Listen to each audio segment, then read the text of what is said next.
All right. Great to be back. Really good practice this morning. As we've talked about before, this is almost a roster that's half new from last season. So, obviously, a lot of work to do with that, but a lot of excitement of some guys that have been or could be really good players. And we've got a lot of work to do to put that together with all the pieces. And you guys have kind of heard this speech before. That system can work sometimes, even in professional sports with a lot of big name free agents, and I refer to the NBA. And sometimes if they mesh together, it works really well, but it just doesn't automatically work together, and sometimes it doesn't. So it's not just that easy of having these pieces that look like they're supposed to be really good or have performed really well or were big recruits out of high school. There's a lot to do to put them together and for them to mesh together and come together to be a good, really good team. But exciting to be out there with a lot of pieces to work with and try to bring them together and gel together. Defensively, there are a lot of new pieces, even more than offense. And that probably will take a little more time because of the new coaches and new system on defense to get all that practiced, put together, and to the level that we want to play at. But we're excited about our new coaches and new players over there. And so got a lot of work to do.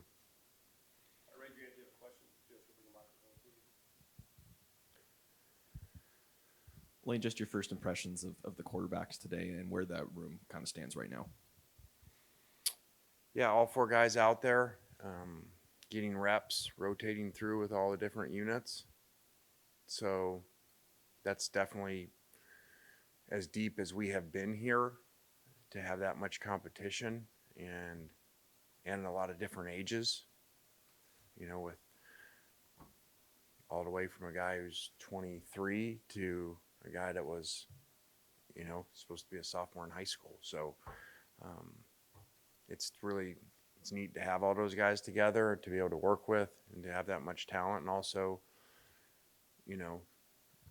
nowadays that's very rare to have in the quarterback room with all the guys that leave. So, like when came up last night and Charlie's asking, okay, well, how do we rep them? How do you want these guys repped and everything? We got a lot of guys, and that's obviously a great problem to have. So it's going to be exciting to watch them compete and develop. Lane, I didn't see Zachary Franklin out there this morning. What can you tell us about that? When will he be available? Yeah, as you guys, day one, so we'll go back over that. You're not going to get a lot from me on injuries and a lot of information on that. It's just how it is. So he's not out there yet. We would anticipate him to be out there and playing for us, but he's not today. Sorry, that's all I got. Kind of back on the quarterbacks, obviously you guys had a battle last year with Luke and Jackson. Are you comfortable with it going into the season this year as it did last year?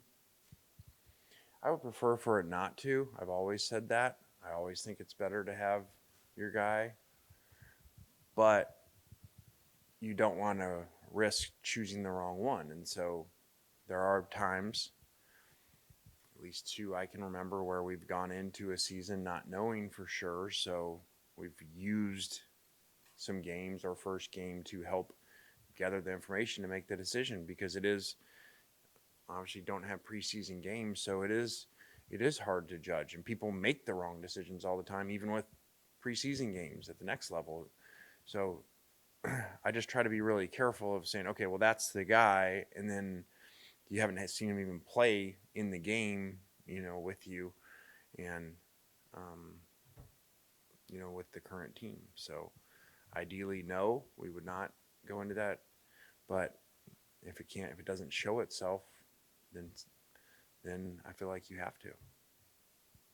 Coach, based on what you're saying about the difficulties of developing a mesh and a chemistry, is it too early to ask you where your leadership may be coming from, player-wise? Yeah, that is challenging nowadays in the system that the NCAA has set up of college football, and also, taking that on our own. We take a lot of guys, so that is a big challenge, and I think that, this may not be exactly right, but I think we did an exercise the other day just going through, and outside of offensive linemen, I think we only had like 3 players that have been here, that initially signed here, that are still here, that are not just seniors, that are juniors or seniors. So you guys can do the stats. Maybe I'm wrong, but I think that's what we came up with, which is just obviously mind-blowing, that all but offensive linemen, the rest of your teams that are juniors and seniors, your upperclassmen, but 3 are from other places. So that's challenging. We do have a few guys that have been here a while, especially in the offensive line and Cedric. So, but that's an ongoing challenge for us to bring people along. And that was a big message in the team meeting last night about, guys, you've got to do work to come together too. This isn't an individual sport, and you got to do a lot of work off the field with each other to build trust and prepare really well. Coach, 2 of your freshmen were pretty impressive today, Aiden Williams and Kedrick Riscano. Just talk about what you're seeing from those explosive freshmen so far and kind of what you're anticipating from them this year. Yeah, Aiden looked really good, and obviously was a great high school player, but you never know till you really get him. And again, it's one day without pads, but he looked really special and unique out there. And a little bit we've been able to do with him in the off season. Saw the same type of stuff, and the running back has some elite traits. Was a great high school player, and did some good things out there also. Lane, what in your view, what would make 2023 a success for Ole Miss football? I don't spend a lot of time on that. That's so far down the road, and people want to say, okay, well, win this many games or whatever, finish this place in the conference. That's like, there's too many variables. You want to coach really well and play really well.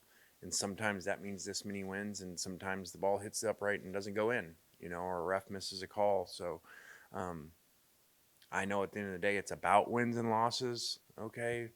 But from a coaching standpoint, it's about coaching really well and getting our guys to play really well and be hard to beat. I think last year at the end, we weren't hard to beat because we turned the ball over. We didn't get turnovers. We were horrible in the red zone. We gave people too many easy plays. And to me, when you're a really good team, you're coached really well, you're playing really well, you're hard to beat. You may lose some games, but you got to play really well to beat us. And I do not feel like that was the case at the end of the season.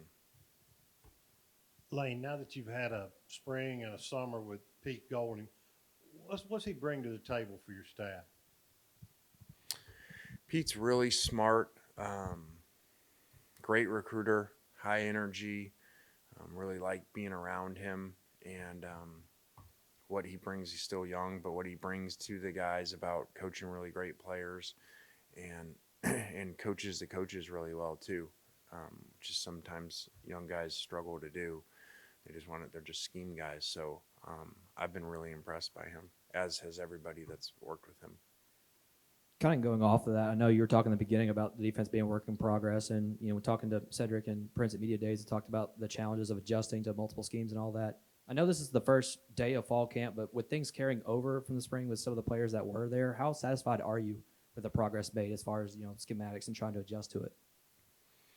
Well, again, it's one day with helmets, so we haven't got through the film yet. To be able to see both fields of everybody, so I really can't completely answer that. I do, like I said, I look at it that there are a lot of good-looking pieces out there, and more from that there was in the spring. So now we got a lot of work to do with them, but that's really good because when the pieces don't look really good, a lot of times it doesn't matter how many practices you have, how well you coach. You can't tackle them, you can't cover them. So we do have some good-looking pieces. Now we got to put it together.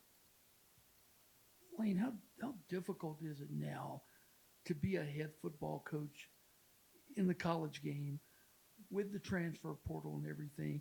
What's your assessment of where the portal is, and where do you think it's going to go? Okay, that was a couple questions.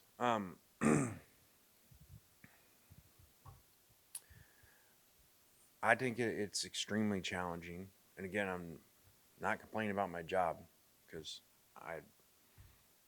Jimmy Sexton won't like this, but I've mentioned it before. I think we are extremely overpaid for what we do because we have awesome jobs that it's fun to come here every day, and people will say pressure and all that, but we're extremely overpaid. They'll tell you that's the market, but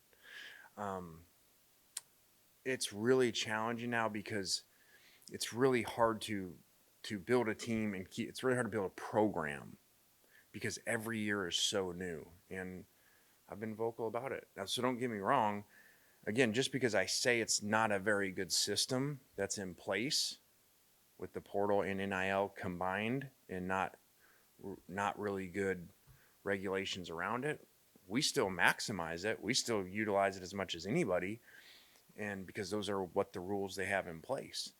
But I mean, it's just I said in a meeting today, there's no sport like it that you can look to say, okay, this is how you do it, and this is how you manage a team, and this is how, and you really, in some ways, if you take a freshman and they're a really good player and you put a really good scheme in and coach them really well and get them the ball a lot, well, you're creating your own problem because now all of a sudden at the end of the season, everybody wants him and wants to go pay him all this money because of his production.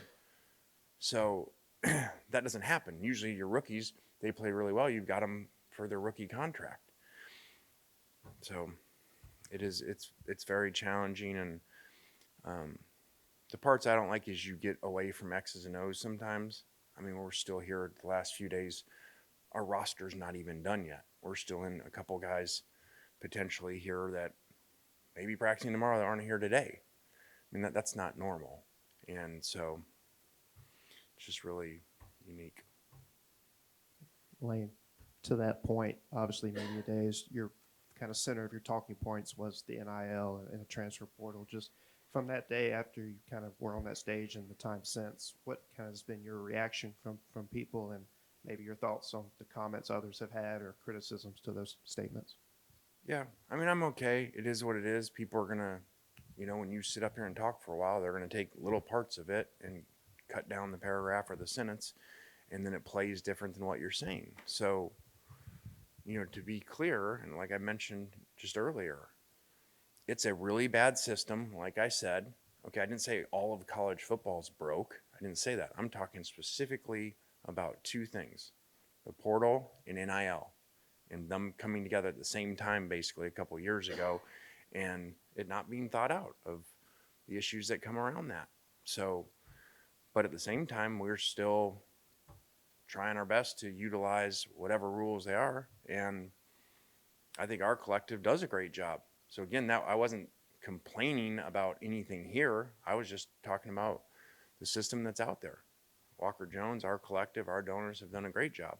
So there just needs to be a lot of work done on the system that is around it because, like I said, there's no sport at any level where your players just twice a year can opt into free agency, and there's no way to sign them to longer than that.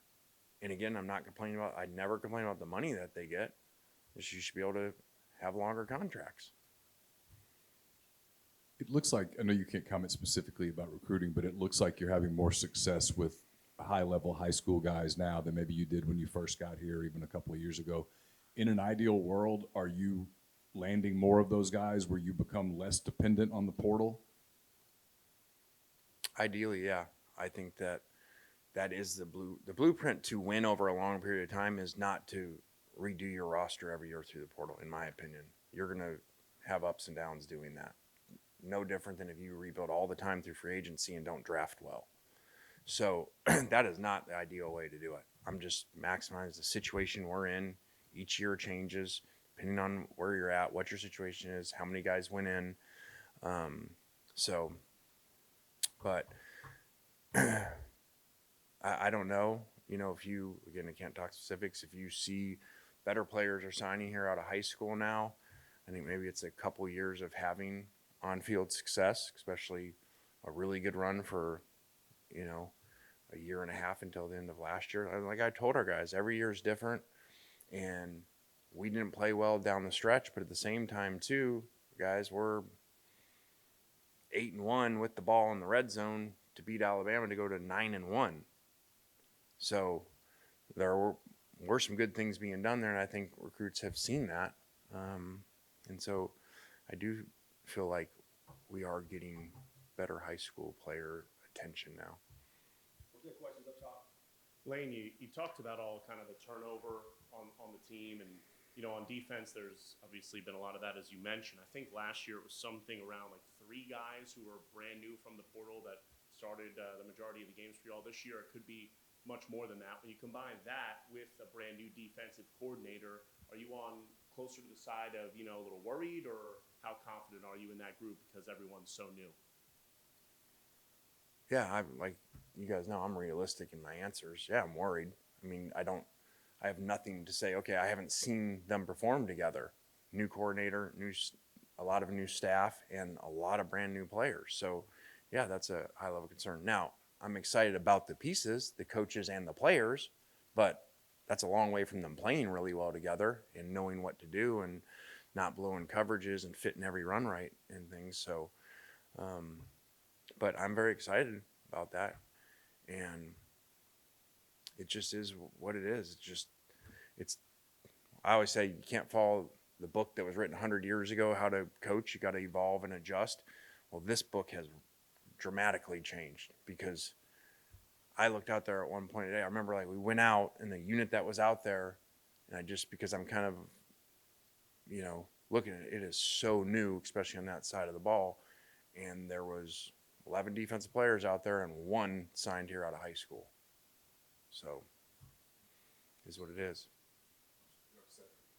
Yeah. Any other questions up top? Yeah, last year after the Central Arkansas game, Jackson had kind of talked about the situation of the starting quarterback job going into the season as, a little bit of a whirlwind, and he said he did a good job, blocking it out, but sometimes got a little foggy if he would second guess himself sometimes at practice. If, the quarterback competition got a little late, is that something you've spoken to him about, and is that anything that, you're concerned about if it impacts him? Yeah, and I've talked to him. Those quarterback competitions, those have to happen and go later than the player wants them to. Certainly the player wants to be the quarterback and doesn't want that to keep dragging on, but that's not my job, is to please one player. I've got to do what's best for the team. And so that's why, it went so long to figure out, to make sure that we're making with the most information we can get in, the best decision. So, and I get it. I got no problem that players get frustrated sometimes with that.